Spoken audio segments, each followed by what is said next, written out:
इस कार्यक्रम के पुण्यार्चक हैं स्वर्गीय श्री नागराज सगरी की पुण्य स्मृति में 32 शेषाद्री रोड, आनंद राव सर्कल, बेंगलुरु, श्रीमती शोभा नागराज सगरी, बेंगलुरु, पुत्री सौभाग्यवती रेखा मोहन कुमार वडकोद्रे, दामाद श्री मोहन कुमार वडकोद्रे, पौत्री कुमारी निकिता मोहन कुमार वडकोद्रे, पौत्री दामाद सौभाग्यवती रचिता करण पाटिल, पुत्री सौभाग्यवती प्रतिभा सदन, दामाद श्री सदन कुमार, पौत्री अर्घ्या सदन, पौत्र आगम सदन, बेंगलुरु, पुत्री सौभाग्यवती सची देवी रवि कड़वी, दामाद रवि कड़वी, पौत्र माहिन रवि कड़वी, पौत्री मनस्वी रवि कड़वी, बेंगलुरु। माता पिता श्रीमान रूपचंद जी जैन, श्रीमती कमला जैन, दिनेश जैन, रेखा जैन, दिवेश जैन, दिशा जैन गंगवाल परिवार, प्रवासी मुंबई, निवासी ब्यावर। स्वर्गीय श्री फूलचंद जी झांझरी की स्मृति में श्री प्रदीप कुमार जी झांझरी, मोहित एवं समस्त झांझरी परिवार, दीमापुर, तिनसुकिया, गुवाहाटी, आसाम।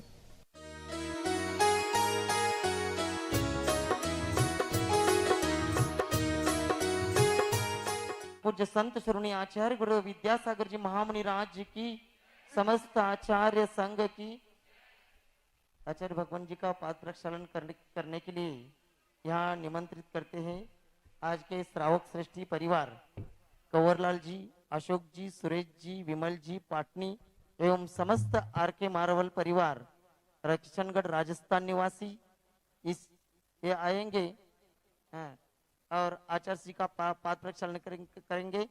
इसी के साथ सावित्री, निर्मल,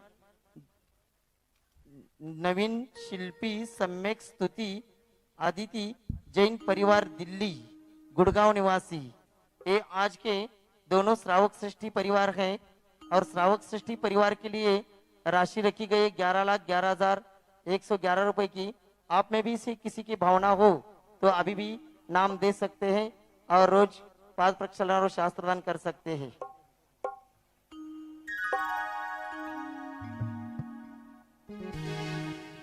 अभी भी किसी की शास्त्रदान करने के लिए भगवान जी की प्रतिमा आदि या वेदी की स्वीकृति देते हैं तो आपको आज शास्त्रदान करने का अवसर मिल सकता है। संस्कृत जिनालय में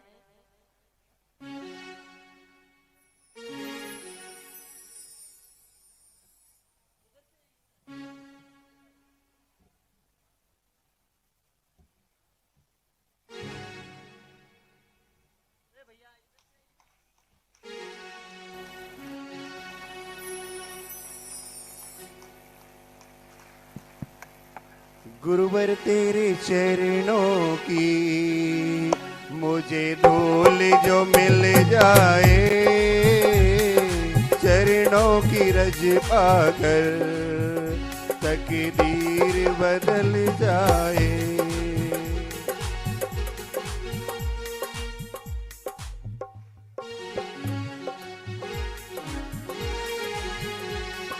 चरणों की रज पाकर तकदीर बदल जाए। गुरुवर तेरे चरणों की मैंने गुरु जी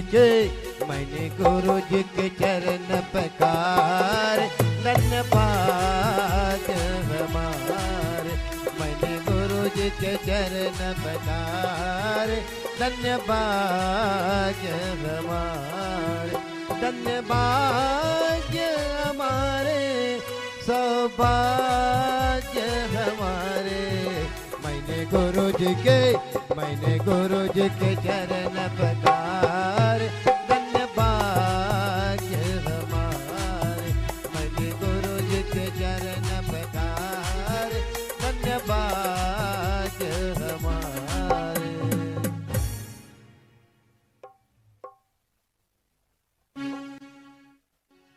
आचार्य जी को शास्त्रदान भी यही परिवार श्रावक श्रेष्ठी परिवार आचार्य जी को शास्त्रदान करेंगे और आचार्य जी का पूजन प्रारंभ कर रहे हैं। शास्त्रदान के बाद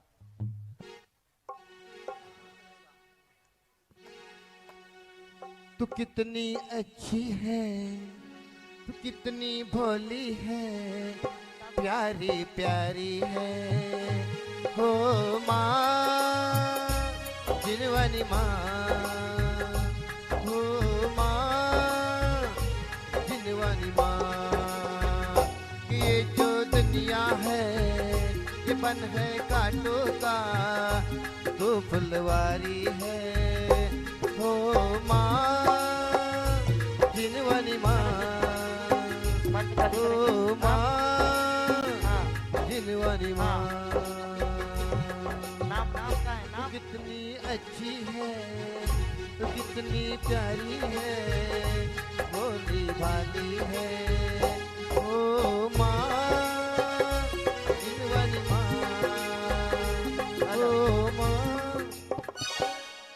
सहस्त्रकूट जिनालय में एक प्रतिमा जी विराजमान करने के लिए दान राशि की स्वीकृति दे सकते हैं और आचार्य को शास्त्रदान कर सकते हैं। दोपहर के प्रवचन में भी आप लोग कर सकते हैं। इसकी राशि रखी गई है 2,02,202 रुपए। सहस्त्रकूट जिनालय में विधि की राशि रखी गई है 1,11,111 रुपए और छत्र चवर भामंडल इन तीनों का एक सेट प्रत्येक वेदी पर भगवान जी के ऊपर छत्र आदि इसकी राशि रखी गई है 55,555 रुपए। आप नाम लिखवा सकते हैं और दोपहर के प्रवचन में यहाँ शासन कर सकते हैं। अभी बहुत सारे लोगों को दशलक्षण का व्रत का नियम लेना है, तो सभी लोगों से निवेदन है अभी जिन जिन को व्रत लेना है वो यहीं खड़े रह करके आचार्य जी को नमस्तु करेंगे और व्रत के लिए आशीर्वाद प्राप्त करेंगे। बार बार वहाँ आचार्य के कक्ष के बाहर भीड़ नहीं लगाना है। जिसकी भावना है व्रत लेने की वो अभी से खड़े रहे और आचार्य के पास संकल्प करे और एक कायसर करे। आचार्य यहीं से आशीर्वाद प्रदान करेंगे। जो उपवास करना चाहते हैं 10 दिन हाँ, आचार्य जी एकासन आशीर्वाद आदि दे रहे हैं। सभी यही संकल्प ले लें। एकासन और उपवास जो जो संकल्प करना चाहते हैं वो सभी लोग खड़े रहे और आचार्य के चरणों में नमस्तु करके संकल्प करें। हाँ, आचार्य जी का पूजन प्रारंभ कर रहे हैं। श्री विद्यासागर जी के चरणों में मैं झुका रहा अपना माथा, जिनके जीवन की हर चर्या बन पड़ी स्वयं ही नवगाथा। जय नागम कावह सुधा कलश जो बिखराते हैं गली गली, इनके दर्शन को पा करके हिलती मुरझाए हृदय कली।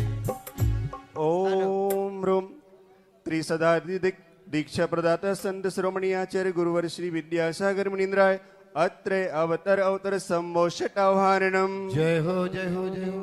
अत्र तिष्ठ तिष्ठ ठह ठह स्थापनम। जय हो जय हो जय। अत्र मम शनितो भव सशनधीकरणम। जय हो जय हो जय हो। सांसारिक विषयों में पढ़कर मैंने अपने को भरमाया, इस राग द्वेष की वैतरणी से अब तक पार नहीं पाया। तब विद्या सिंधु के जलकन से भव काल सोने आया हूँ, आना जाना मिट जाए मेरा यह बंद काटने आया हूँ। ओम रूम परम पूज्य संत शिरोमणि आचार्य भगवान विद्यासागर जी महामुनीन्द्राय जन्म जरा मृत्युनाशनाय जलम निरूपामिति स्वाहा।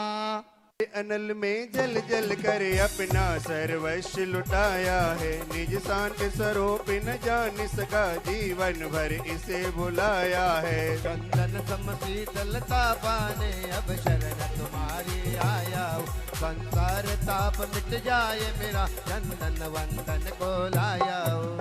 ओम रूम परम पूज्य संत शिरोमणि आचार्य भगवान विद्यासागर जी महामुनीन्द्राय संसार ताप विनाशनाय चंदनम निरूपामिति स्वाहा।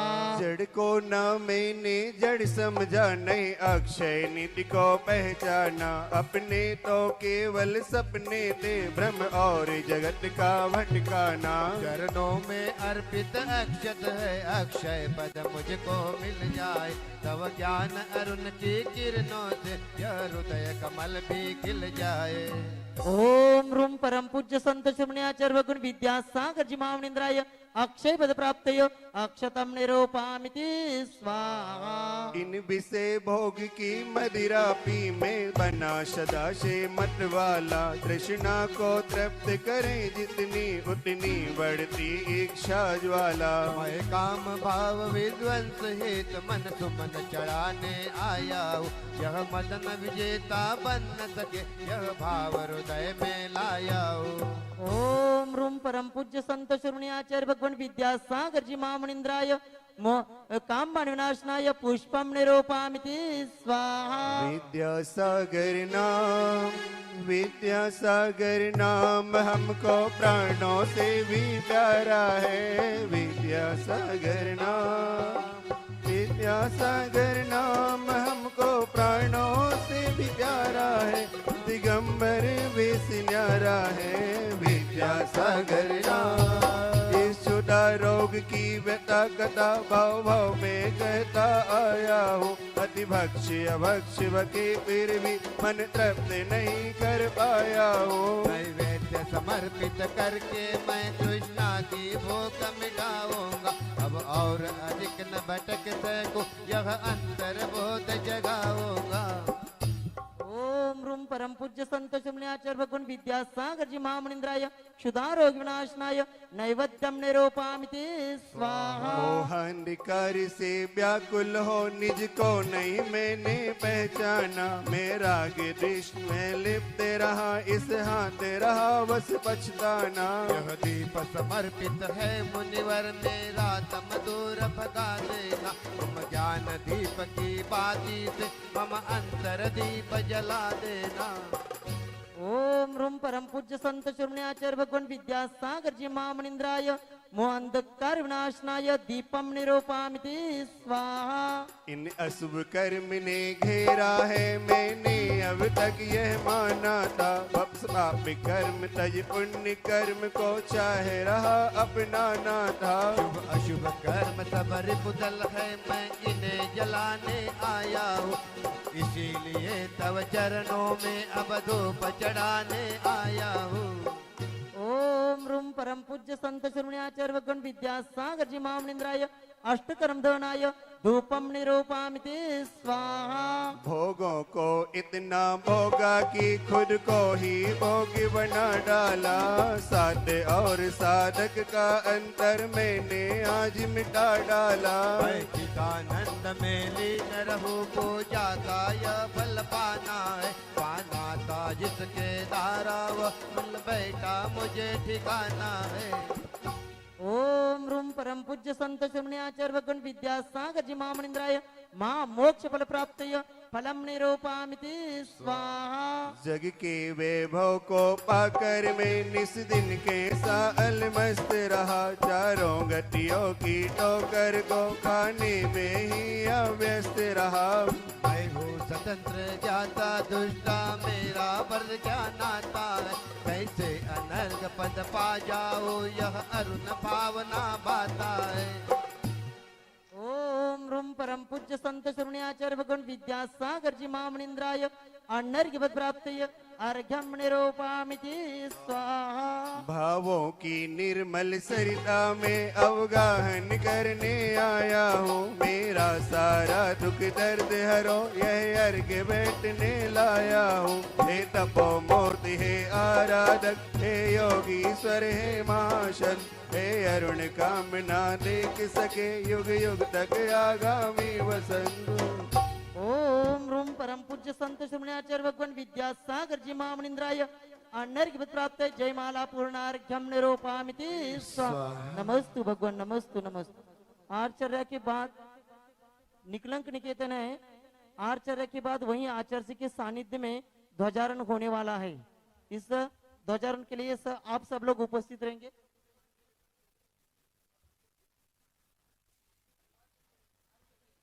आर के पे बस्ती मंदिर पे हाँ, जो मूलनायक अंतरिक्ष पार्श्वनाथ भगवान का मंदिर है वहाँ ध्वजारोहण होगा। मूलनायक पार्श्वनाथ भगवान का अंतरिक्ष पार्श्वनाथ का जहाँ मंदिर है वहाँ मंदिर के ऊपर छत पर ध्वजारोहण होने वाला है। उसके 1 मिनट में बोली लगने वाली है। ध्वजारोहण के भाव जिनके है आचार्य के सानिध्य में यहाँ से तुरंत आचार्य जी मंदिर के लिए निकलेंगे। आचार्य के लिए आचार्य के पूर्व में ध्वजारोहण होगा। बोलिए जल्दी जल्दी, 1 मिनट में बोली निकलना है। कौन सौभाग्यशाली होंगे जो अंतरिक्ष पार्श्वनाथ भगवान के मंदिर पर धर्म ध्वजा फहराने का सौभाग्य प्राप्त करेंगे और वे भी गुरुवर के सानिध्य में। ऐसे विश्व के शिरपुर के इतिहास में पहली बार विश्व वंदनीय संत शिरोमणि आचार्य भगवान का आगमन हुआ और 10 लक्षण महापर्व के प्रथम दिन यहाँ पर ध्वजारोहण करने के लिए कौन सौभाग्यशाली होंगे जो अपनी चंचल लक्ष्मी का सदुपयोग करके सत्पात्र दान करने का सौभाग्य प्राप्त करेंगे। जल्दी जल्दी बोलना है, समय कम है। ध्वजारोहण करना है, आचार्य श्री के सानिध्य में ध्वजारोहण हो जाएगा। बोलिए जल्दी जल्दी।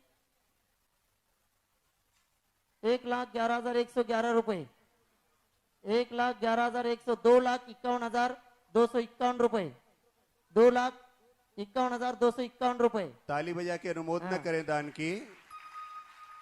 2,51,251 रुपए, 2,51,251, एक 5,55,555 रुपए, 5,55,555 रुपए, 5,55,555। सुनिए एलक जी के मुख से। ये दिगंबरों का बहुत बड़ा अधिकार है कि उस मंदिर पर दिगंबर सारी चीज होने के बाद भी आज भी सिर्फ दिगंबर ही ध्वजारोहण कर सकते हैं। साल में 4 बार होता है, आषाढ़ शुक्ल प्रारंभ में और गुरु पूर्णिमा, और इसके उपरांत कार्तिक 10 लक्षण के पहले और अंतिम चैत्र की गुड़ी पूर्णिमा को। इसलिए आप सब लोगों को ये अवसर प्राप्त हो रहा है, इसका आप लाभ लें। 5,55,555, एक 5,55,555, दो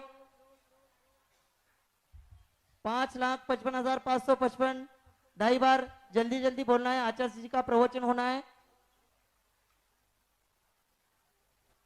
5,55,555। प्रारंभ में जब गुरुवारी जी का आगमन हुआ था और आषाढ़ मास के अष्टानी का पर्व के समय ध्वजारोहण हुआ था आचार्य श्री के सानिध्य में, उस समय 11,11,111 की वह बोली गई थी। आज कौन सौभाग्यशाली होंगे 10 लक्षण महापर्व में, ऐसे शाश्वत पर्व में दान करने का हमें सौभाग्य मिल रहा है। तो कौन सौभाग्यशाली होंगे? 5,55,555, एक 2 2.5, जल्दी जल्दी बोलिए।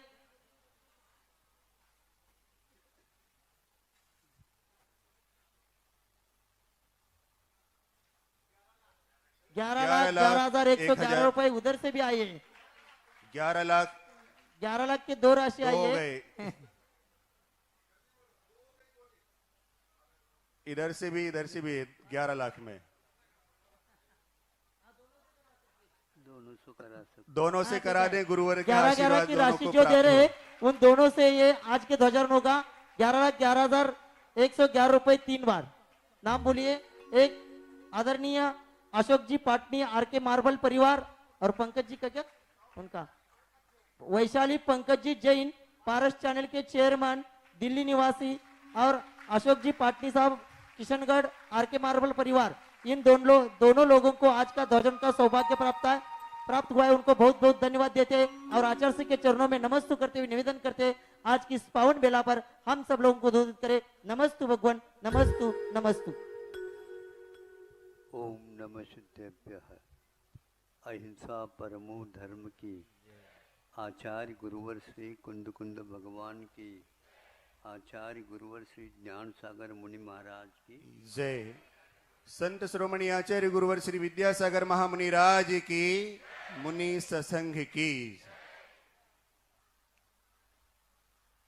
बहुत दूर रखा गया था, समय बचाने की अपेक्षा से भी आगे का कार्यक्रम भी संपन्न हो, इस दृष्टि से इसको यहाँ पर प्रातःकालीन और दोनों वक्त के रखे गए हैं।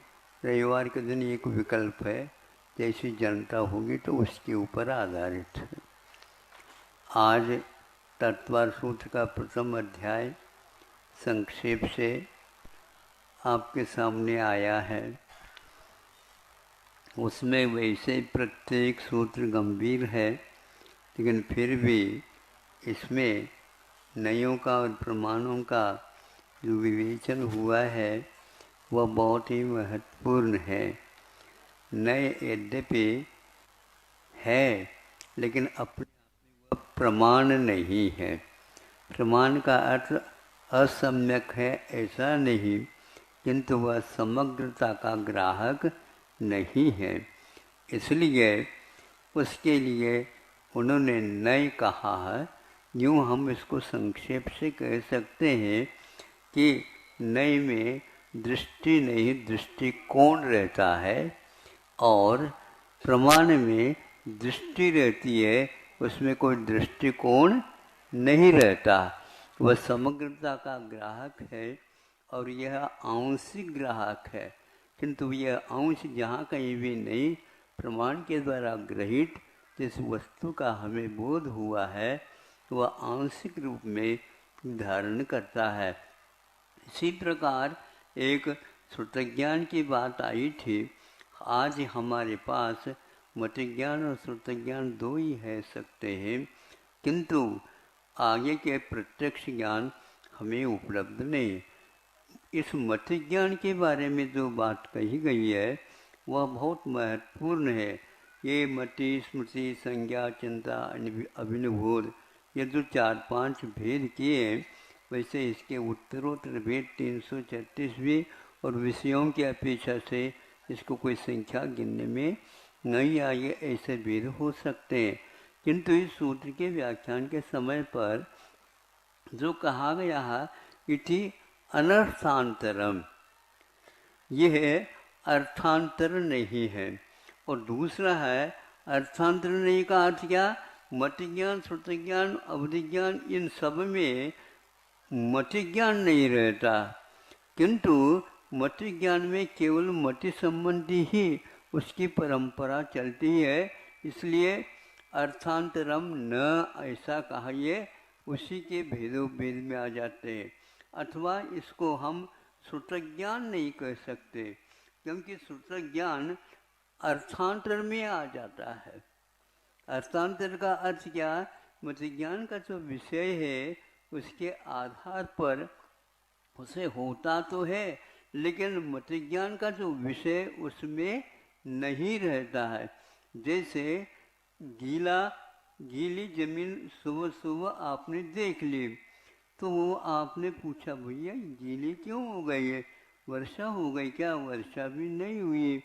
पानी छिड़का हुआ है क्या? पानी छिड़का भी नहीं हुआ है। तो और क्या हुआ है यहाँ पर? तो वह तीसरी वस्तु का बोध करा देता है। इसका नाम श्रुतज्ञान है। इसको विवेक के लिए, संबोधन के लिए, रोना इत्यादि में आवाज़ तो कोई सुनता है, लेकिन पहचानने वाला जो होता है वो कहता है ये आवाज़ मेरे लिए है। तो आवाज़ जो सुनी ये मत ज्ञान हुआ, और ये मेरे लिए जो ज्ञान हुआ इसका नाम श्रुत ज्ञान है। इसलिए मत ज्ञान का इसमें कोई भी समावेश नहीं रहता, किंतु फिर भी यह मतिपूर्वक इसलिए कहा गया है कि इसके बिना उसका जो ज्ञान है निराधार हो जाता है। और दूसरा एक और था, जो ये 5 ज्ञान होते हैं उनमें अकेला मति ज्ञान भी रह सकता है। ये सटखंड आगम आदि का आश्रय से कहा जा रहा है, क्योंकि मत ज्ञान होने के उपरांत भी श्रुत ज्ञान हो ये कोई नियम नहीं है, क्योंकि अक्षर श्रुत ज्ञानावरणी कर्म का अक्षर उपशम किसी को हो सकता और नहीं हो सकता। यदि नहीं है तो केवल मत ज्ञान भर ही रहेगा, नहीं है तो केवल ज्ञान अकेला रहेगा। किंतु अकेला मत ज्ञान आज रह सकता है केवल ज्ञान के अभाव में, इसमें कोई बाधा नहीं है। इसलिए एक स्थान पर स्पष्टीकरण दिया गया है, सम्यक दृष्टि के पास श्रुत ज्ञानावरणी कर्म का अक्षय उपशम हो ये नियम नहीं है, किंतु फिर भी वह ज्ञान सम्यक माना जाता है। ये तात्पर्य है। आप लोगों ने बहुत अच्छे ढंग से रुचिपूर्वक सुना है, किंतु इसको पचाना भी है। अहिंसा परमो धर्म।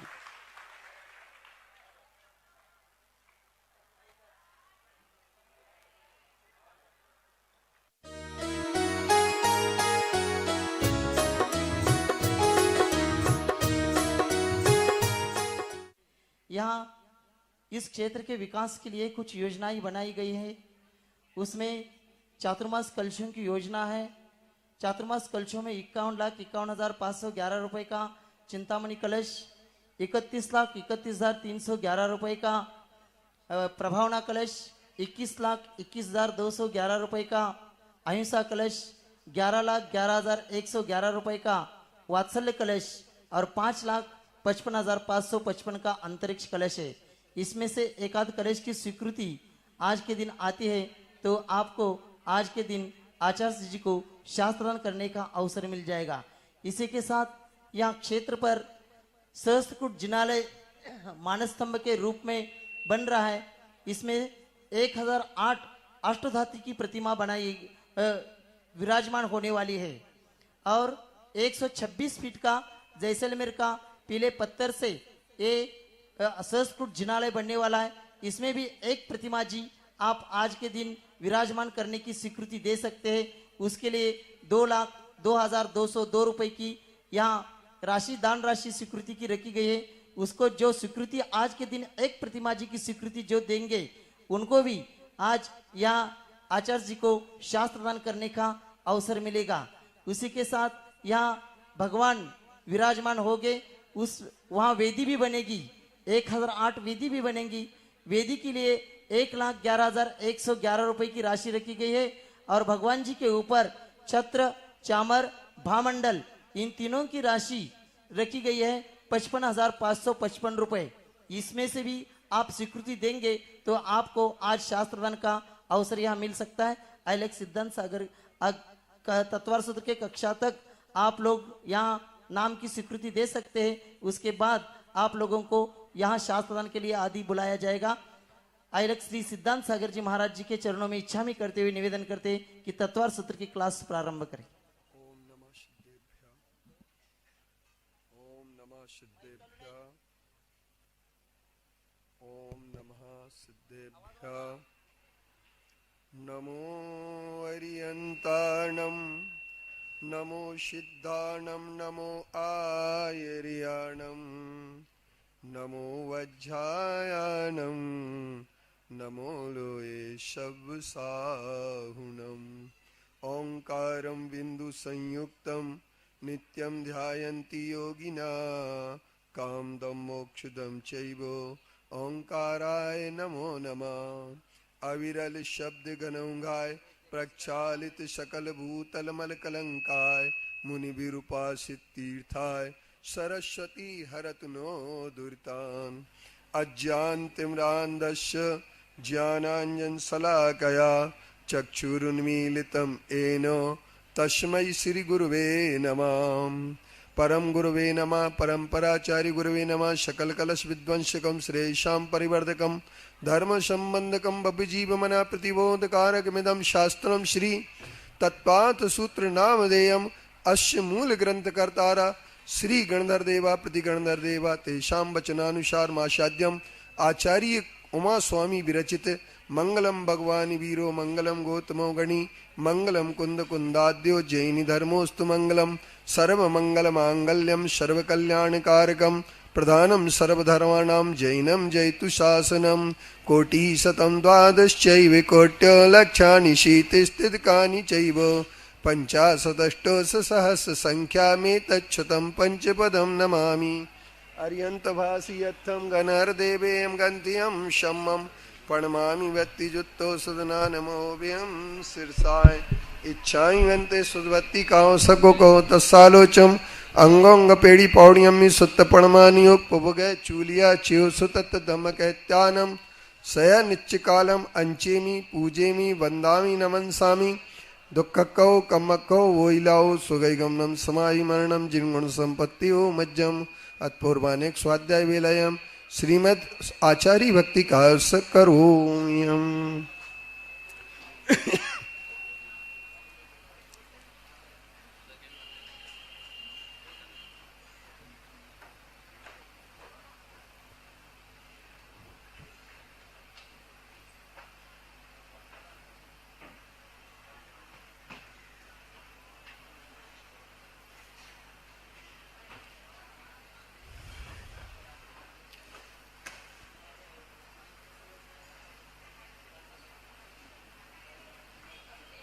श्रुतजलधिपारिगेभ्यः सुपरमति विभावना पटुमतिभ्यः सुचरित तपोनिदेभ्यो नमो गुरुभ्यो गुणगुरुभ्यो 36 गुण समज्ञे पंचविहाचार करण संदर्शे शिष्यानुग्गय कुशले धम्माहिरिये सदा वंदे गुरुवत्ति संजय मेनिय तरंति संसार सायरम घोरम छिन्नन्ति अट्टिकम्मं जम्मन मरणं न पाविन्ति अनित्यं व्रत मंत्रोमि निरता ध्यान अग्निहोत्र कुलाय षड्कर्मा वीरतास्तपोदंधनाय साधु क्रिया साधवा शील प्रावरणा गुण परणास चंदार्किते ज्योतिकाय मोक्ष द्वार कपाट पाट नवटाय प्रणिमंतु माम साधवा गुरुवापांतवो नित्यं ज्ञान दर्शन नायका चारितार्ण गंभीरा मोक्ष मार्गोपदेशिका इच्छायन्ते आयुर्वत्तिकाओं सको को तस्सालोचम समनान समदंस समचय जुत्तानम पंचव्याचारणम आर्यानम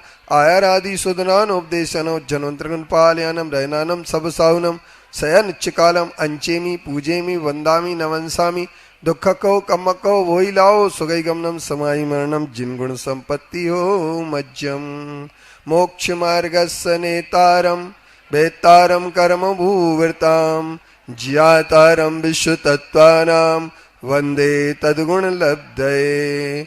बोलिए पंच परमेष्टि भगवान की जयकारा जरा जोर से लगाएंगे। आज पहला दिन है, अच्छा सबको लगना चाहिए। बोलिए अहिंसामय विश्व धर्म की जय। बोलिए 10 लक्षण महापर्व की जय। उत्तम क्षमा धर्म की जय। आचार्य कुंद कुंद गुरुदेव की जय। आचार्य गुरुवर ज्ञान सागर महाराज की जय। आचार्य गुरुवर विद्यासागर मुनि महाराज की जय। समय सागर योग सागर आदि 10 निर्यापक श्रमणों की जय। मुनि श्री चंद्र प्रभु सागर जी की जय। मुनि श्री निरामय सागर महाराज की जय। परम पूज्य लक्ष्य श्री सिद्धांत सागर जी महाराज की। उपस्थित धर्मानुरागी बंधुओं, जैन आगम की परंपरा को जन्म देने वाला, आगे बढ़ाने वाला यदि कोई ग्रंथ है तो वह तत्वास सूत्र ग्रंथ है। ईसाइयों में जो बाइबल का, इस्लाम में कुरान का, हिंदुओं में गीता का जो स्थान है वही स्थान जैनियों में तत्वार्थ सूत्र का है। तत्वार्थ सूत्र के 357 सूत्र हैं। इन 357 सूत्रों में हमारा एक परिचय होना चाहिए कि किस अध्याय में कितने सूत्र हैं और किस अध्याय का विषय क्या है। आप लोगों को एक चार्ट की समूह दिया गया है, इसका आप भरपूर उपयोग करेंगे तो आपके लिए बहुत फायदा होगा। इसमें तत्वार्थ सूत्र के पहले अध्याय में 33 सूत्र हैं, दूसरे में 53, तीसरे में 29, चौथे में 42, पांचवें में 42, छठवें में 27, सातवें में 39, आठवें में 26, नौवें में 47 और 10वें में 9 सूत्र हैं। और इनका विषय क्या है? प्रत्येक अध्याय में एक संक्षिप्त से, जब तक हम किसी ग्रंथ का विषय वस्तु को पूरा का पूरा आत्मसात नहीं कर लेते हैं, जब तक उसका संक्षिप्त परिचय नहीं ले लेते हैं, तब तक उसके अध्ययन करने की हमारे अंदर रुचि पैदा नहीं होती है। ये तो बहुत अच्छा है परम पूज्य गुरुदेव के प्रभाव से कि यहाँ इतने लोग तत्वार्थ सूत्र को सुन रहे हैं। अन्यथा तत्वार्थ सूत्र का जब वाचन आपके गांव में होता है तो 10-15 लोग और 8-10 पुरुष, उनमें 20-25 महिलाएं होती हैं और वो तत्वार्थ सूत्र का वाचन सुनती हैं और इसके बाद झड़ा के चले जाते हैं। लेकिन तत्वार्थ सूत्र एक महान ग्रंथ है। पहले अध्याय में सम्यक दर्शन, सम्यक ज्ञान, सम्यक चारित्र की एकता को मोक्ष मार्ग बता करके सिर्फ 3 विषयों को सामने रखा है। एक तो मोक्ष मार्ग, दूसरा सम्यक दर्शन और तीसरा पदार्थों को जानने के उपाय। इसके लिए तत्व अधिगम के उपाय भी कहते हैं। इन 33 सूत्रों के अंतर्गत पहले अध्याय में पूरा का पूरा सम्यक ज्ञान का विषय है। दूसरे अध्याय के अंतर्गत 11 विषय हैं। उन 11 विषयों में जीव के भाव से शुरू करके और अकाल मृत्यु तक जाकर के अंत किया गया है कि अकाल मृत्यु का अस्तित्व होता है। क्योंकि बहुत सारे लोग तथाकथित अपने आप को विद्वान कहने वाले लोग अकाल मृत्यु को स्वीकार करने में थोड़ी सा परहेज करते हैं। अब इसके बाद 5 भावों का वर्णन, जीव का लक्षण, जन्म, योनि, शरीर, लिंग और इसके साथ साथ वर्णन किया गया शरीर के सामंजस्यों का भी वर्णन किया गया है। इन सब का वर्णन करने में दूसरा अध्याय है। अधोलोक और मध्यलोक का वर्णन तीसरे अध्याय में है। ऊर्ध्वलोक का वर्णन चौथे अध्याय में है। और इन 4 अध्यायों के माध्यम से जीव तत्व का वर्णन किया गया है। 5वें अध्याय में अजीव तत्व का वर्णन करते हुए उन्होंने पुद्गल, धर्म, अधर्म, आकाश और काल का वर्णन किया है। इसके साथ साथ उनके गुण क्या है, उपकार क्या है और किस तरीके से हम लोग अपने जीवन में इनके उपकार और गुणों का विभाजन करके उनका सदुपयोग कैसे कर सकते हैं। आश्रय तत्व को वर्णन करने के लिए 2 अध्याय रखे गए हैं। एक 6वां अध्याय है और दूसरा 7वां अध्याय है। किन कारणों से आश्रय होता है, आश्रय का स्वरूप सामान्य क्या है, इन सब की विवेचना की गई है। 7वें अध्याय में पुण्य, आश्रय, व्रत भावना, अतिचारों का विशेष वर्णन किया गया है। 8वें अध्याय के अंतर्गत बंध तत्व का विवेचन किया गया है। कर्म प्रकृतियों के 4 प्रकार के बंध, प्रकृति बंध, स्थिति बंध, अनुभाग बंध और प्रदेश बंध, इन 4 प्रकारों के बंधों का वर्णन करते हुए इस प्रस्तुत ग्रंथ में बंध तत्व की सूक्ष्म विवेचना की गई है। 9वें अध्याय में प्रारंभ के सूत्रों में संवर तत्व का किया गया है और अंत के सूत्रों में तप को निर्जरा का आधार बताते हुए निर्जरा तत्व का वर्णन किया गया है। और 10वें अध्याय में मोक्ष तत्व का वर्णन किया गया है। इसके साथ साथ एक अंत में चार्ट लगा है और उस चार्ट को अगर आप देखेंगे तो उस चार्ट में ये बात आपके लिए मिलेगी कि इस ग्रंथ पर कितनी टीकाएं लिखी गई हैं। जैसे एक दिन हमारे परम पूज्य आचार्य श्री ने बताया था कि सबसे पहले अगर किसी आचार्य ने इस पर 84,000 श्लोकों की टीका लिखी है तो वे आचार्य महान तार्किक समंतभद्र देव हैं और उन्होंने गंधस्थी महाभाष्य के नाम से टीका लिखी।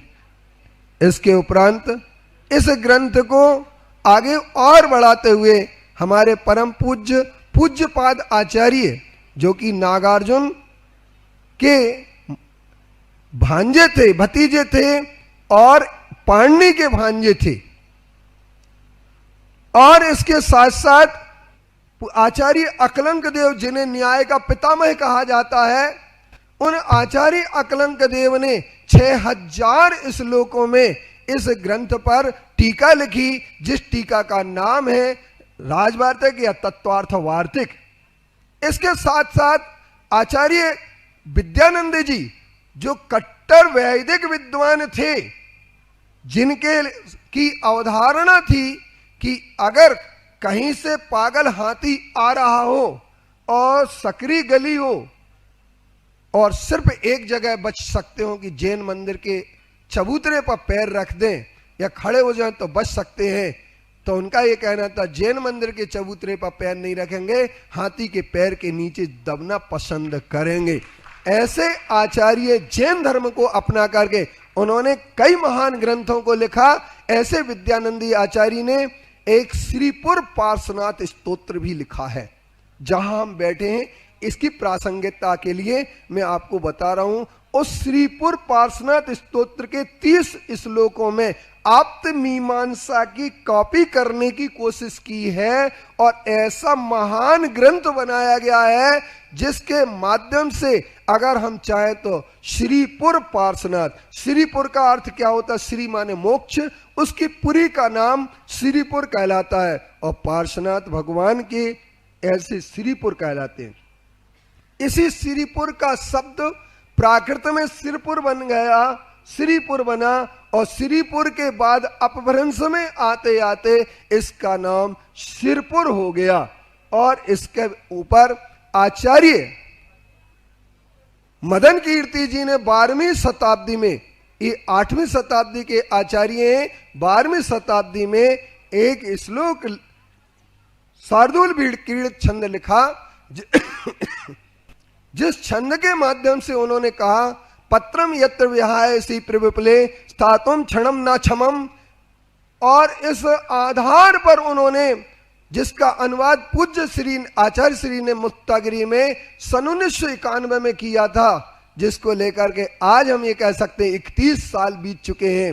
पत्र टिके ना जहां अधरों में, गुण रत्नों का गिरिवर हो, कितना विस्मय किसे नहीं हो, जरा देख लो सिरपुर को। देवों के भी देव पार्श्व जिन अंतरिक्ष में शांत रहे, युगों युगों तक दिगंबरों का जिन शासन जयवंत रहे, युगों युगों तक दिगंबरों का जिन शासन जयवंत रहे। ये पूज्य श्री के द्वारा लिखा हुआ अनुवाद है मदन कीर्ति आचार्य का। अब इसके बाद इस ग्रंथ को श्रुत सागर जी ने तत्वार्थ वृत्ति के नाम से टीका लिखी, आचार्य अमृतचंद जी ने तत्वार्थ सार के नाम से लिखा, और ऐसे अनेक आचार्यों ने तत्वार्थ सूत्र पर टीका लिखी। ये महान ग्रंथ क्यों है? 2 मिनट की बात और मैं कह रहा हूं, क्योंकि इसके एक एक सूत्र महान है। मंगलाचरण मोक्ष मार्गस्य नेतारम भेतारम कर्म भूवृताम ज्ञातारम विश्व तत्वानाम बंदे तद्गुण लब्धे, एक सूत्र है, एक मंगलाचरण है। इस मंगलाचरण पर को आधार बना करके आचार्य माननीय श्री समंतभद्र देव ने एक आप्त मीमांसा ग्रंथ को लिखा, जिस आप्त मीमांसा पर आचार्य अकलंक देव ने अष्टसती टीका और आचार्य विद्यानंदी जी ने अष्टसहस्री, इसके उपरांत वसुनंदी जी ने आप्त मीमांसा वृत्ति लिखी, इसके साथ साथ लघु समंतभद्र ने टिप्पण लिखा और अनेक आचार्यों ने इस पर लिखा। इसके बाद इसी ग्रंथ को आधार बना करके आचार्य विद्यानंदी जी ने आप्त परीक्षा ग्रंथ लिखा। इसी ग्रंथ के सिर्फ मंगलाचरण को लेकर के षड्दर्शन सार समुच्चय और स्यादवाद मंजरी जैसे महान ग्रंथों की रचना सिर्फ मोक्ष मार्गस्य नेतारम भेतारम कर्म भूवृताम ज्ञातारम विश्व तत्वानाम बंदे तद्गुण लब्धे एकमात्र इसको लिया। इसके प्रमाण न्याय रधिगमा सूत्र को आधार बना करके न्याय दीपिका, परीक्षा मुख जैसे महान ग्रंथ प्रमा प्रमेय कमल, प्रमा प्रमेय, प्रमाण प्रमेय कलिका, प्रमाण प्रमेय कंठिका और अनेक ग्रंथ लिखे गए, जिनमें सबसे पहले परीक्षा मुख पर टीका लिखने के लिए प्रमेय रत्नमाला, प्रमेय रत्नाकर, प्रमेय कमल मार्तंड जैसे ग्रंथ सिर्फ एक सूत्र के आधार पर लिखे गए हैं। उस सूत्र का नाम है प्रमाण न्यायी रधिगमा। अब चलते हैं अपन कि एक सत्संख्या क्षेत्र स्पर्शन कालांतर भावाल्प बहुत्वैश्य सूत्र है, जिस सूत्र को आधार बना करके आचार्य बड़े बड़े आचार्यों ने सठखंड आगम ग्रंथ के 6 भाग लिखे गए हैं। अब चलते हैं अपन इस ग्रंथ के पहले अध्याय पर हम थोड़ा सा अपना प्रकाश डालते हैं। इसके लिए आप कुछ चार्ट हैं, 2 3 4 33 सूत्रों को हम विभाजन 4 रूप में कर देंगे। और पहले हम मंगलाचरण पर विचार कर लें। मंगलाचरण में 4 बातें कही गई हैं। पहली बात यह कही गई है कि जो मोक्ष मार्ग के नेता हैं, एक बात कर्म भूवृताम भेतारम, और कर्म रूपी पर्वतों को नष्ट करने वाले हैं। तीसरे नंबर ये कहा गया है कि जो विश्व तत्व के, विश्व का अर्थ संसार नहीं ले लेना, विश्व का अर्थ होता संपूर्ण तत्वों के जानने वाले हैं। विश्व तत्व ज्ञातारम अर्थात सर्वज्ञ, बीतरागी और हितोपदेशी जो हैं, तदगुण लब्धये वंदे, उनके गुणों की प्राप्ति के लिए हम मैं वंदना करता हूं। क्योंकि जैन दर्शन में गुणों की उपासना की गई है, गुणों की वंदना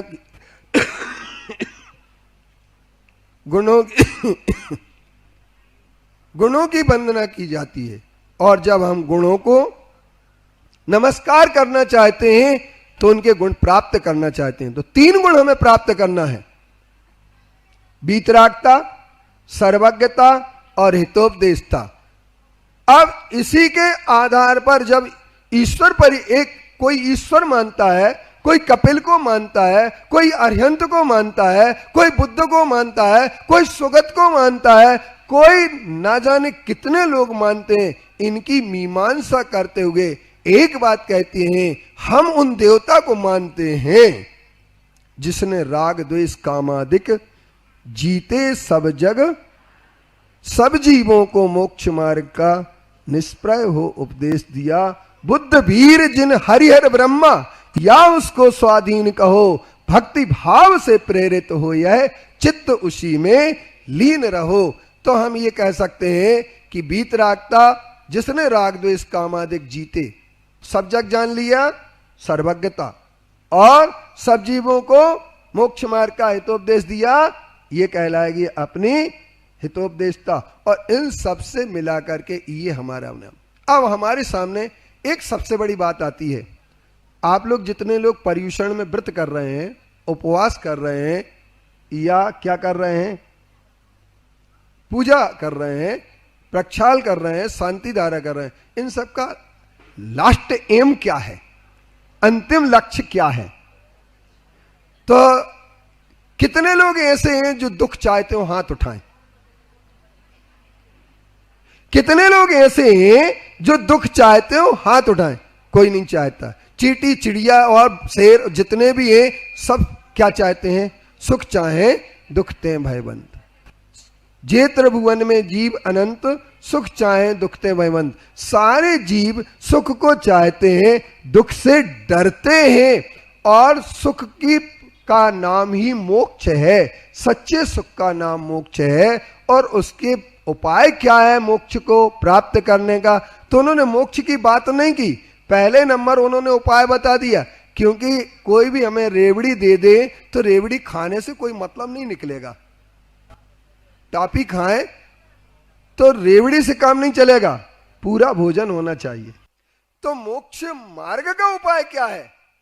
अगर बिल्ली के सामने सीका लटका है और सीके लटके हुए सीके को बिल्ली देखती रहती है,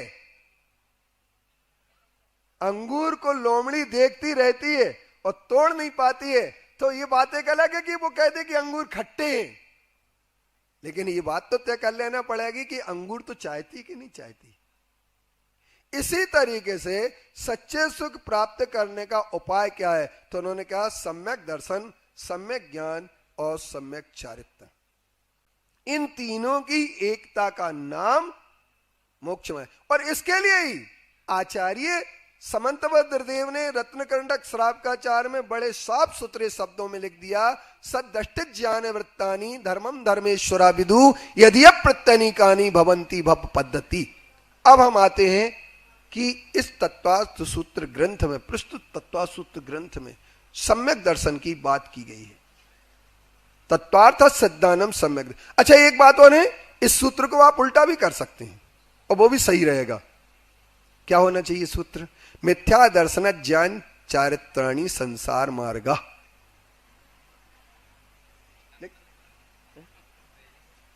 मिथ्या दर्शन ज्ञान चारित्राणि संसार मार्गा, ऐसा लिख सकते कि नहीं लिख सकते? तो अब क्या होगा कि संसार का मार्ग क्या है? मिथ्या दर्शन, मिथ्या ज्ञान, मिथ्या चारित्र। मोक्ष का मार्ग क्या है? सम्यक दर्शन, सम्यक ज्ञान, सम्यक। अब सम्यक दर्शन, तत्वार्थ सिद्धानम सम्यक दर्शनम। तत्वार्थ के प्रति जो हमारी श्रद्धा होती है उसका नाम सम्यक दर्शन है। अब बहुत सारे लोगों ने एक विवेचना की है कि आत्मा का ज्ञान करने का नाम सम्यक दर्शन है, आत्मा की समझ आ जाए तो सम्यक दर्शन है। मगर आचार्य समंतभद्र देव ने कहा है कि सिद्धानम परमार्थानाम आप्तागम तपोवृताम त्रिमूढ़ा पूर्णमष्टांगम सम्यक दर्शन मस्मयम। उन्होंने कहा परमार्थ की श्रद्धा करना, परमार्थ माने तत्वार्थ, और आप्त, आगम और इसके साथ तपोनिधि अर्थात साधु, तीन तत्व ऐसे हैं, अगर इनकी श्रद्धा नहीं करेंगे तो आपको सम्यक दर्शन होने वाला नहीं है। और एक और बात है, आत्मा का ज्ञान सबको हो जाता है, क्योंकि आत्म प्रवाद पढ़ने वाला पूरा आत्म प्रवाद पढ़ लेता है तो भी सम्यक दर्शन नहीं हो पाता है।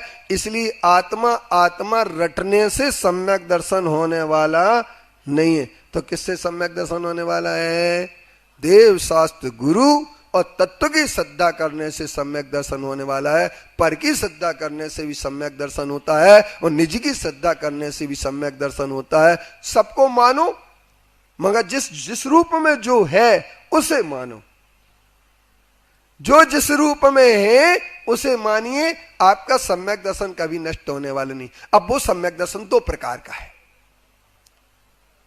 तन्निसर्गाद अधिगमाद वा। वह सम्यक दर्शन दो प्रकार का है, निसर्गज और अधिगमज। अब निसर्गज में क्या होता है और अधिगमज में क्या होता है? बिना पर उपदेश के जो सम्यक दर्शन होता है उसे निसर्गज कहते हैं, और जो अवलंबन लेकर के होता है उसे अधिगम कहते हैं, पर उपदेश आदि के। तो अब वो सम्यक दर्शन प्राप्त करने में एक ध्यान रखना, बहुत सारे लोगों के मन में एक प्रश्न है, कितने मंदिर बनवाएंगे, इन मंदिरों का क्या होगा, मूर्तियां इतनी स्थापित करके क्या करेंगे, इनसे क्या होने वाला है? एक भगवान हो और एक पूरे भारत देश में एक ही मंदिर हो, एक ही तीर्थ हो, कितना अच्छा रहेगा।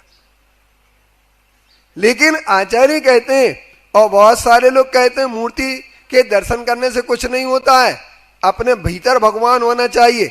लेकिन एक ध्यान रखना, मूर्ति के दर्शन करने से सम्यक दर्शन होता है। अब मूर्ति के दर्शन करने से क्या होता है?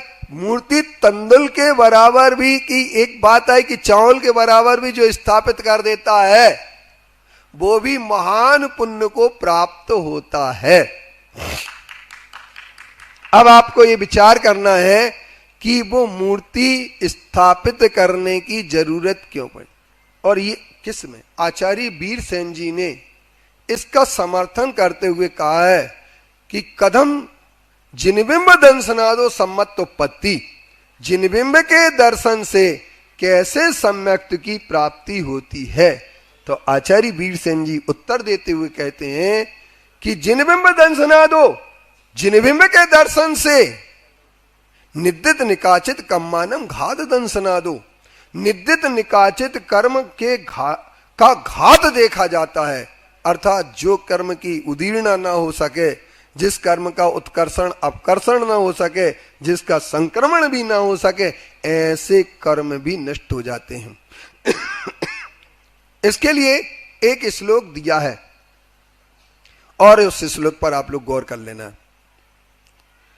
दर्शनेन जिनेन्द्राणाम पाप संघात कुंजरम सतधा भेद मायाति गिरिर वज्र हतो यथा।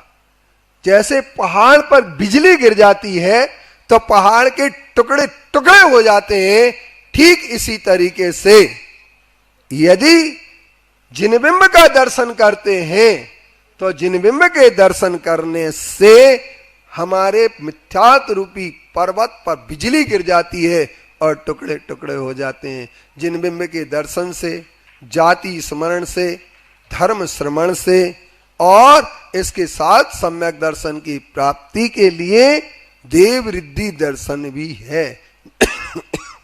जिन महिमा है।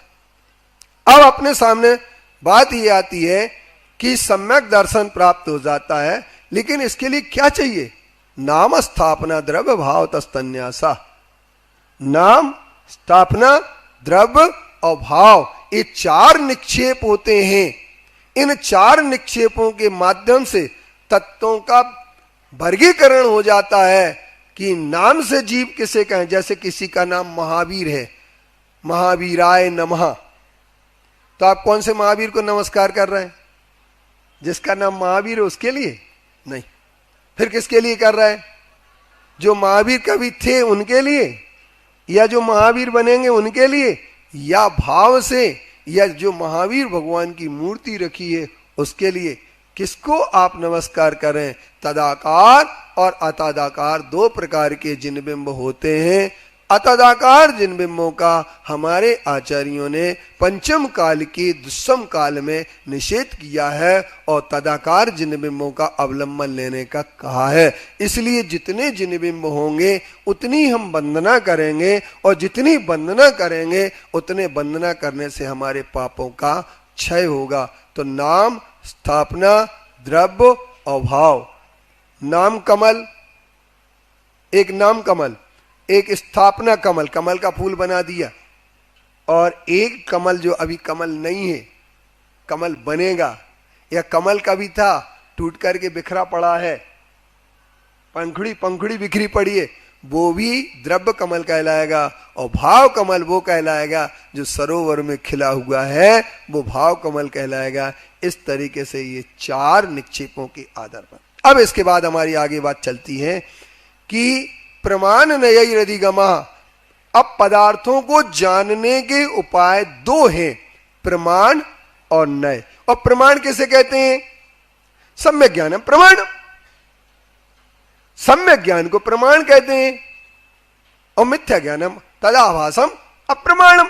उसका आभास अप्रमाण है। और प्रमाण की परिभाषा के संदर्भ में अनेक आचार्यों ने अपनी अपनी बहुत सारी परिभाषा दी है।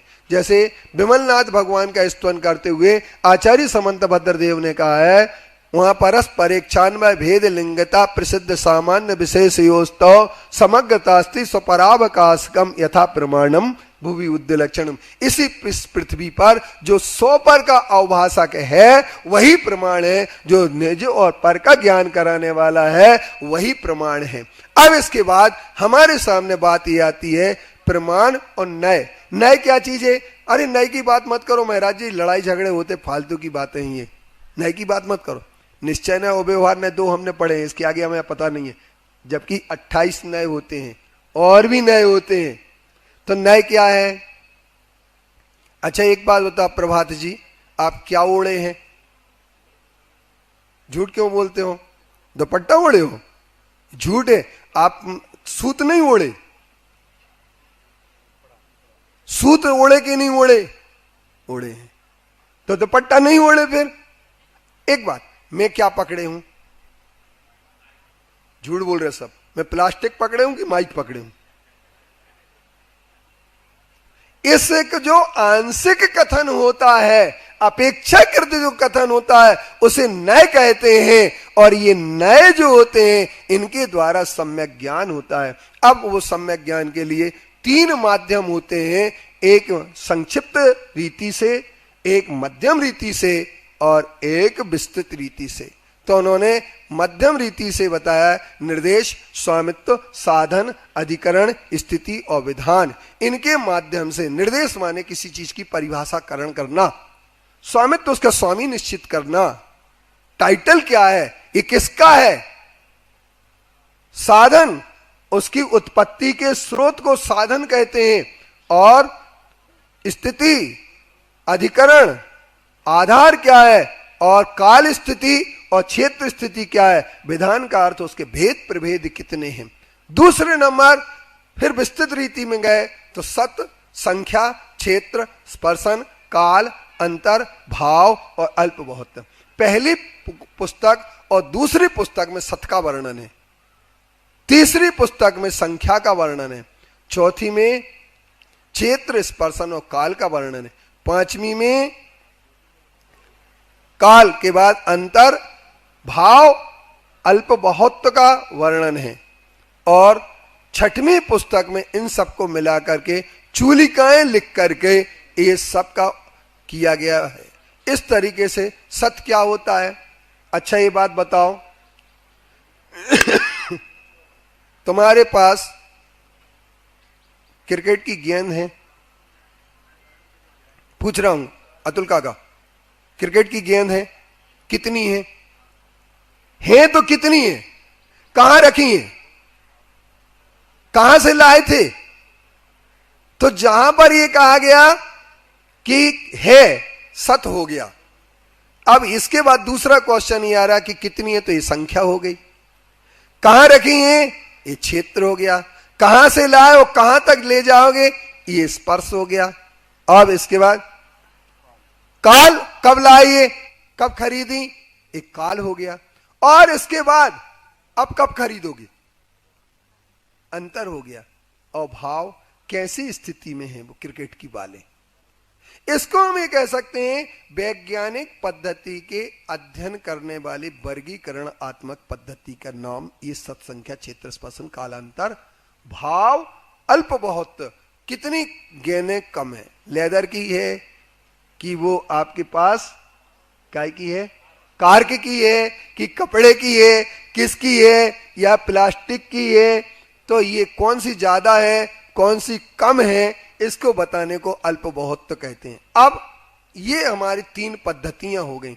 अब इसके बाद अपन चलते हैं मति ज्ञान, श्रुत ज्ञान, अवधि ज्ञान, मना परे ज्ञान और केवल ज्ञान। ये 5 ज्ञान है, ये पांचों के पांचों प्रमाण हैं। और इन पांचों में प्रमाण में प्रारंभ के 2 ज्ञान क्या है, 2 ज्ञान हमारे क्या हैं, परोक्ष हैं, और 3 ज्ञान प्रत्यक्ष हैं, अवधि ज्ञान, मना परे ज्ञान और केवल ज्ञान। ये अपन लोगों को बहुत कब समझ में आता है, मत श्रुतावधि मना परे केवलानि ज्ञानम तत्प्रमाणे आद्य परोक्षम प्रत्यक्ष मन्यत।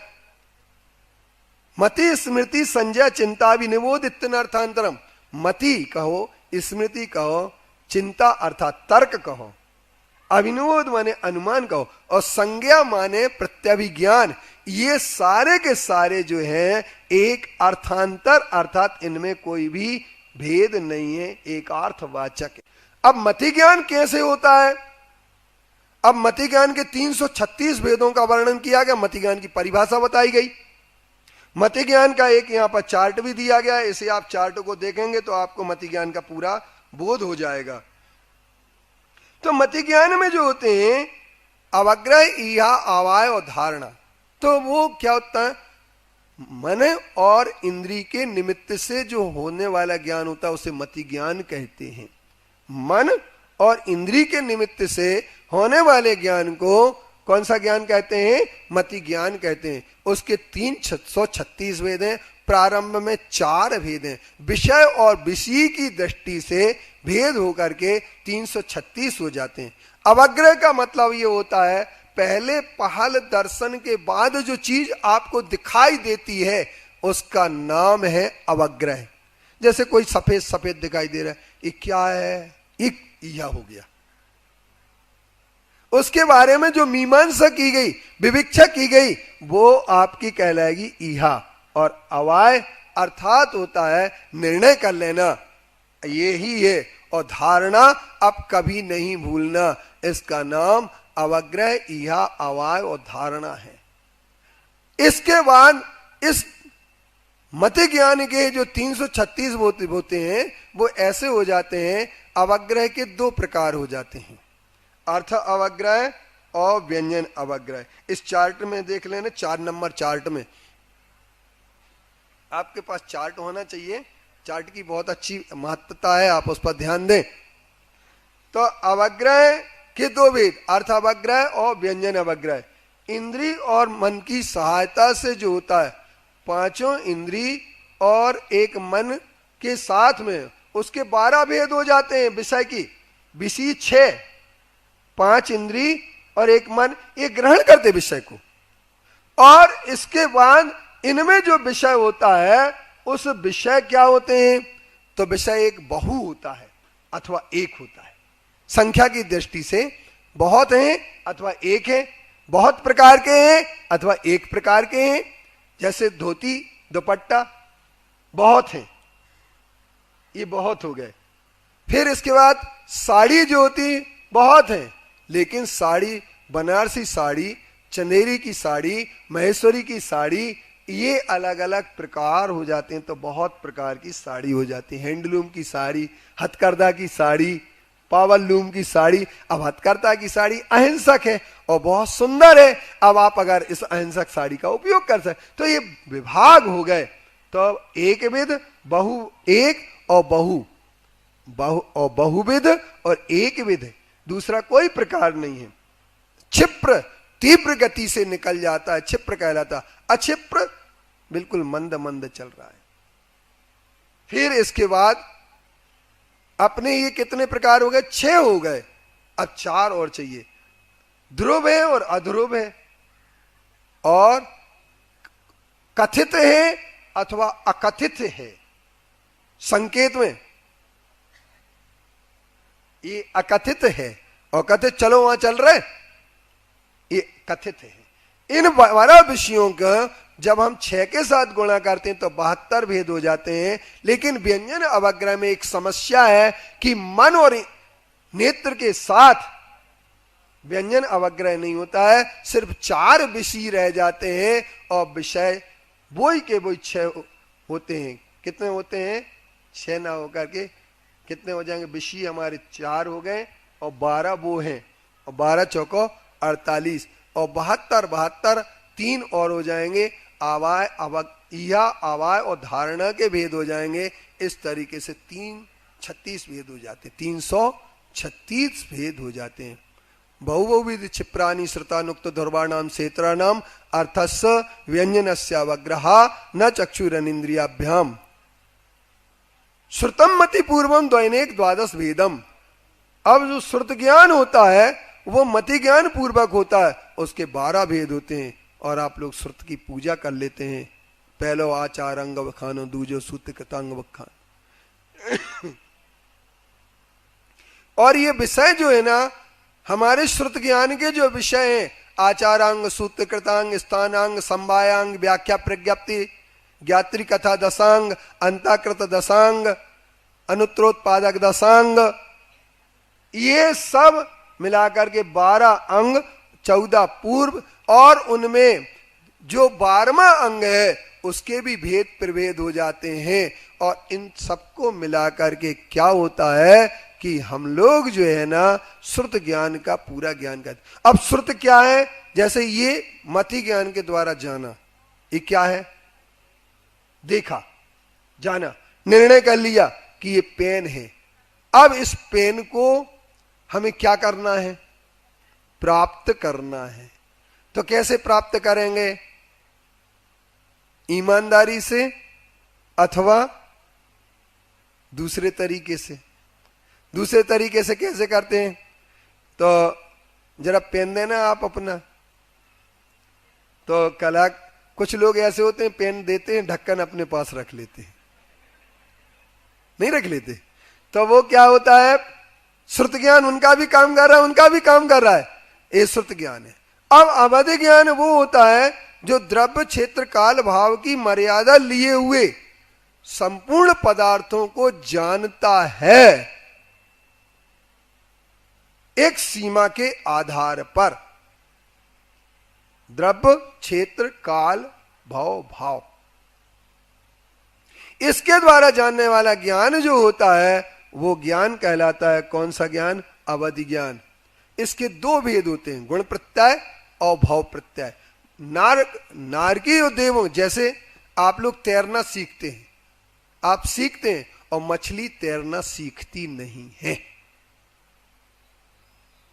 मछली तैरना सीखती? जब मेंढक जैसी डाई किसी ने लगाई पानी में, लगा लेते हैं, मगर मेंढक ऊपर तैरने लगता है। उसको सिखाया किसने तैरना? किसी ने नहीं सिखाया, तो वो उसका भाव प्रत्यय कहलाता है। और जिसने सीखा हाथ चलाओ पानी में, फिर ये कहलाता गुण प्रत्यय। इसी तरीके से देव और नारकियों के भाव प्रत्यय होता, पैदा होते ही उनकी ये विशेषता आ जाती। तीर्थंकर आदि के भी भाव प्रत्यय होते हैं। और गुण प्रत्यय हम लोग जो अपन लोग तपस्या आदि करके प्राप्त करते हैं वो गुण प्रत्यय कहलाता है। अब मन पर ज्ञान वो कहलाता है जो दूसरे के मन में स्थित विषय के जानने को मना पर ज्ञान कहते हैं। और मना पर ज्ञान जो होता है वो 2 प्रकार का होता है, एक का प्रतिपतन होता है और एक का प्रतिपतन नहीं होता। विशुद्धि के आधार पर विशुद्धि जो होती है हमारी, उससे प्रतिपतन होता है। जैसे जैसे विशुद्धि बढ़ती जाएगी हमारा होगा। और इसके बाद विशुद्ध क्षेत्र स्वामी विषेभ्यो बधि मना पर्य। अवधि ज्ञान और मना पर्य ज्ञान दोनों ज्ञानों के बीच में अगर अंतर हम करते हैं तो उसका आधार है विशुद्धि क्षेत्र स्वामी और विषय, इनके आधार पर अवधि ज्ञान का स्वामी कौन है? तो संयमी और असंयमी दोनों हैं, और मनापर्य ज्ञान के स्वामी सिर्फ संयमी होते हैं। अवधि ज्ञान का क्षेत्र जो होता है कुछ योजनों तक होता है, लेकिन मनापर्य ज्ञान का 45 लाख योजन तक क्षेत्र होता है। द्रव्य उसकी सूक्ष्मता, स्थूलता को जानने के लिए ये द्रव्य। अब ये एक साथ पूरे मनापर्य ज्ञान हो जाते हैं, अवधि ज्ञान में अंतर हो जाता है। लेकिन इन सब पांचों ज्ञानों का विषय क्या है? तो मति ज्ञान और श्रुत ज्ञान एक साथ सभी द्रव्यों को जान सकते हैं, पर्यायों को जान सकते हैं और गुणों को जान सकते हैं। अगर ऐसा हमने कह दिया तो केवल ज्ञान हो जाएगा मति ज्ञान। तो क्या कहते हैं कि द्रव्यों को तो सबको जान सकते हैं, पर सभी पर्यायों को नहीं जान सकता है मति ज्ञान और श्रुत ज्ञान। और रूपी पदार्थों को जानने वाला अवधि ज्ञान होता है, और रूपी पदार्थों के मना अवधि ज्ञान के अनंत में भाग सूक्ष्म को जानने वाला मनापर्य ज्ञान होता है। और सभी द्रव्य, सभी गुण, सभी पर्यायों को एक साथ जानने वाला कौन सा ज्ञान होता है? क्या बात है, आप लोगों को सब पता है। अब इसके बाद आता है अपने पास, ये क्या हो गया? अपना केवल ज्ञान तक हो गया। एक साथ कितने ज्ञान हो सकते हैं? तो एक साथ 4 ज्ञान हो सकते हैं। केवल ज्ञान होगा तो बाकी के 4 ज्ञान नहीं होंगे, 5 ज्ञान एक साथ नहीं हो सकते हैं, इसलिए एक साथ एक जीव के 4 ज्ञान हो सकते हैं। तो ये ज्ञान में 3 ज्ञान मिथ्या होते हैं, मति ज्ञान, श्रुत ज्ञान और अवधि ज्ञान, ये मिथ्या होते हैं। अच्छा, कहां लिखा है ऐसा? तो उन्होंने लिख दिया ना, आपने पढ़ा कि नहीं पढ़ा? युगपदे कस्मिन्ना चतुरभ्या मति श्रुतियोर मति श्रुतावधियो विपर्यश्च। अब ये विपरीत क्यों हो जाते हैं? हम लोगों के सामने सबसे बड़ी समस्या ये कि कोई भी कुछ लोग कहते हैं संसार असार है, मैं कहता हूं संसार असार है ही नहीं है। सबको बुरा लग जाएगा। संसार असार नहीं है। संसार के प्रति जो अनित्यता है, असरणता है, जो उसमें दुख है, उस कारण से संसार असार है, अन्यथा प्रत्येक द्रव्य में सार है। लेकिन जो द्रव्य जैसा है वैसा ना जान करके हम अन्यथा मानेंगे तो मिथ्यात हो जाएगा। आप पद्मावती को मानते कि नहीं मानते? नहीं मानते। मैं तो मानता हूं, मैं पद्मावती को मानता हूं, क्षेत्रपाल को भी मानता हूं।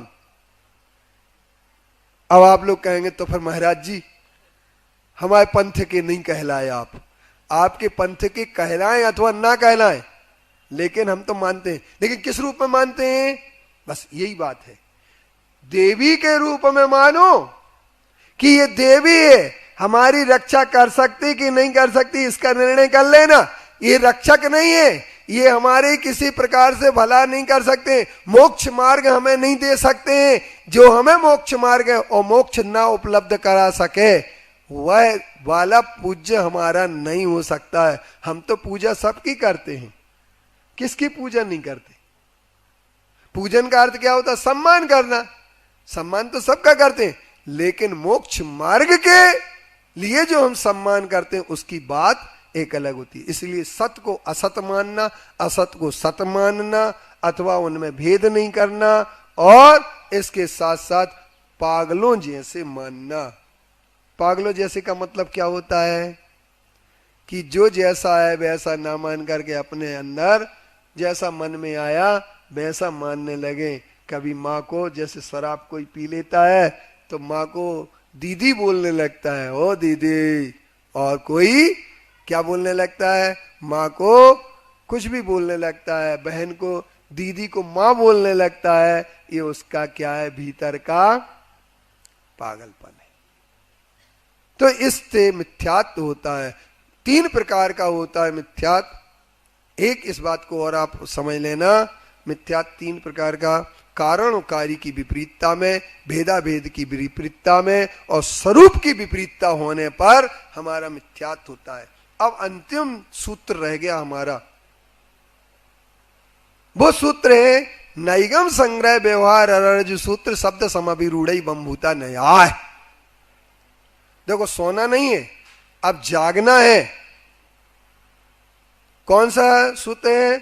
नैगम न एको गमाइति निगमा, निगम से नैगम बना है। और उसका अर्थ क्या होता है? एक की बात ना करे, तिरकाल वर्ती संकल्प ग्राही नय को नैगम नहीं कहते। जैसे आप अभी चले, कहां से चले? तो किसी ने कहा चलू भैया आज तो आप कहां जा रहे जल्दी जल्दी? तो मंदिर जा रहे हैं। नहीं, सिरपुर जा रहे हैं। और जा कहां रहे थे? मंदिर, पूजन की थाली लिए थे। आप भी भैया जी झूठ बोलने लगे क्या? जा रहे हैं मंदिर और बोल क्या रहे हैं? सिरपुर जा रहे हैं। तो संकल्प कहां जाने का है? सिरपुर जाने का। और बीच में अभी कहां जा रहे हैं? मंदिर। तो संकल्प ग्राही जो नय होता है वो कहलाता है नैगम नय। और संग्रह क्या कहलाता है? जिस नय में सामान्य से ग्रहण किया जाता है उसे संग्रह कहते हैं। न भेदभाव नहीं किया जाता है, उस अभेद की दृष्टि से। जैसे यहां पर सब कौन बैठे हैं? कौन बैठे यहां पर? शिष्य। कौन बैठे हैं? शिष्य। गुरु कोई बैठा कि नहीं बैठा? नहीं बैठा। कोई गुरु नहीं बैठा? नहीं बैठे। क्यों? वो भी तो शिष्य हैं। तो ये अभेद नय की दृष्टि से शिष्य कहा जाएगा। और भेद नय की दृष्टि से फिर शिष्यों में मुनि हैं, एलक हैं, फिर आचार्य परमेष्टि हैं, निर्यापक श्रमण हैं, इसके उपरांत ब्रह्मचारी हैं, ब्रह्मचारिणियां हैं। ये सब भेद कहा जाएगा। तो इसे व्यवहार नय कहते हैं। व्यवहार कभी झूठा नहीं होता है। व्यवहार के बिना काम नहीं चल सकता है। क्यों? एक बात बताओ, व्यवहार एक नाव है, उस नाव पर बैठे रहने वाला कभी पार नहीं होता है। होता क्या? बोलो ना, नहीं होता ना। और नाव छोड़ देने वाला भी पार नहीं होता है। नाव को अगर तुमने बीच मझधार में छोड़ दी तो क्या होगा? डूब जाओगे। और किनारा आने पर नाव को नहीं छोड़ी तो नाव में बैठे रह जाओगे। व्यवहार निश्चय में कोई खास बात नहीं है, इसको समझने का प्रयास करें। ये नय है। व्यवहार भेद की बात करता है, निश्चय अभेद की बात करता है। व्यवहार द्रव्य दृष्टि प्रधान होता है, निश्चय द्रव्य दृष्टि प्रधान होता है, व्यवहार पर्याय दृष्टि प्रधान होता है। और शब्द नयों में तीन नय होते हैं, शब्द समाभिरूढ़ और एवं भूत। ये चार नय अर्थ को लिए हुए हैं और तीन नय शब्द को लिए। शब्द की मीमांसा क्या होती है? शब्द नय में हम बोलते हैं जैसे कि ये क्या है? सूर्य, अरुण, तपन, प्रभाकर, ये सारे के सारे सूर्य के पर्यायवाची नाम जितने हैं ये सब शब्द नय की अपेक्षा से। और समाभिरूढ़ क्या होता है? बाई। बाई, ए बाई, अपन बोलते बाई की नहीं बोलते। लेकिन हरियाणा में जाके बाई मत बोल देना, नहीं तो इतने पढ़ेंगे कि भूल जाओगे सब। क्यों? बनारस में जाके किसी को बाई मत बोल देना, नहीं तो दिक्कत हो जाएगी। वहां बाई का अर्थ वेश्या होता है। हमारे यहां पहले बाई, मां को बाई बोलते थे, कामवाली को बाई बोलते थे, ननंद को बाई बोलते थे, और न जाने कितने को बाई बोलते थे। जैसे एक बात आप समझो, डुक्कर आहे। तो एक बार नियम सागर जी आहार कर रहे थे, उस समय छुल्लक जी थे। तो किसी ने कहा ए डुकरा को आ जान दो, डुकरा को। तो वो उससे देख रहे कि ये लोग क्या कह रहे हैं। डुक्कर को आ जान दो, डुक्कर को आ जान दो, डुक्कर को। तो डुक्कर का अर्थ मराठी में क्या होता है? सुअर होता है। और अपने वहां और बुंदेलखंड में बूढ़े व्यक्ति को डुक्कर कहते। तो अब जहां जो शब्द चल रहा वो बोलना ना, ये जिसको इस चीज का ज्ञान नहीं होता है वो समाभिरूढ़ नय को नहीं समझ सकता है। अब इसके बाद एवं भूत नय। एवं भूत नय का मतलब क्या होता है? क्रिया प्रधान नय। जो जैसे क्रिया कर रहा है उसको वैसा बोलना। अब क्रिया क्या कर रहा है? अगर मान लीजिए कोई कपड़ा धो रहा है तो उसे कपड़ा वाली बाई कहेंगे? नहीं कहेंगे क्या? और अगर कोई भोजन बना रहा है तो भोजन वाली बाई। अब सेठानी कैसे कह दे? तो इसी तरीके से रानी जब सिंहासन पर बैठेगी तो उसे रानी कहा जाएगा, और वही रानी अगर बस में बैठ जाएगी तो यात्री कहलाएगी। हवाई जहाज में बैठ जाने पर वह यात्री कहलाएगी, भले वो रानी हो। इस तरीके से एक तत्वार्थ सूत्र के 33 सूत्रों के माध्यम से 8:45 पर हमने अपने इस अध्याय को पूर्ण कर दिया। अब अगर आप चाहें इसकी और व्याख्या भी हो सकती है, और इतनी व्याख्या भी हो सकती है कि इतना मोटे मोटे ग्रंथ भी लिखे जा सकते हैं। अब चूंकि तत्वार्थ सूत्र का पहला अध्याय है और आप सब लोगों ने इसको सुना होगा, पूरा हो गया अध्याय। कोई विषय छूटा तो नहीं है? ब्रह्मचारी कोई विषय छूटा हो तो बता दें, अभी हम ले सकते हैं। अब अपन ये कह सकते हैं गुरु जी की कृपा से, उनके मुखारविंद से मुझे 10 अध्याय याद करने का मौका मिला था। जब आचार्य जी ने कुंडलपुर में कहा था 10 अध्याय याद कर लेना, मैंने कहा अभी तो मैं कातंत्र पढ़ रहा हूँ आचार्य श्री। बोले नहीं, याद करना बहुत जरूरी है। बहुत उच्चारण में गलतियां थी और आचार्य श्री के परम प्रसाद से शुद्ध उच्चारण तो हुआ ही, साथ में इसका अवबोध भी हो गया। इसलिए मैं उनका कर्जदार हूं कि मुझे जो आपने दिया ज्यों का त्यों आपको समर्पित मैंने कर दिया। जो भी गलती हो आप अभी अपनी व्याख्या में सुधार देना। बोलिए पंच परमेष्ठी भगवान की। आचार्य कुंद कुंद गुरुदेव की, आचार्य गुरुवर्षि विद्यासागर मुनि महाराज की। Hello hello check hello.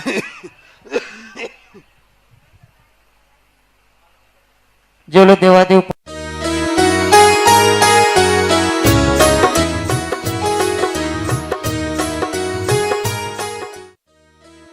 इस कार्यक्रम के पुण्यार्चक थे स्वर्गीय श्री नागराज सगरी की पुण्य स्मृति में 32 शेषाद्री रोड, आनंदराव सर्कल, बेंगलुरु, श्रीमती शोभा नागराज सगरी, बेंगलुरु, पुत्री सौभाग्यवती रेखा मोहन कुमार वडकुद्रे, दामाद श्री मोहन कुमार वडकुद्रे, पौत्री कुमारी निकिता मोहन कुमार वडकुद्रे, पौत्री दामाद सौभाग्यवती रचिता करण पाटिल, पुत्री सौभाग्यवती प्रतिभा सदन, दामाद श्री सदन कुमार, पौत्री अर्घ्या सदन, पौत्र आगम सदन, बेंगलुरु, पुत्री सौभाग्यवती सची देवी रवि कड़वी, दामाद रवि कड़वी, पौत्र माहिन रवि कड़वी, पौत्री मनस्वी रवि कड़वी, बेंगलुरु।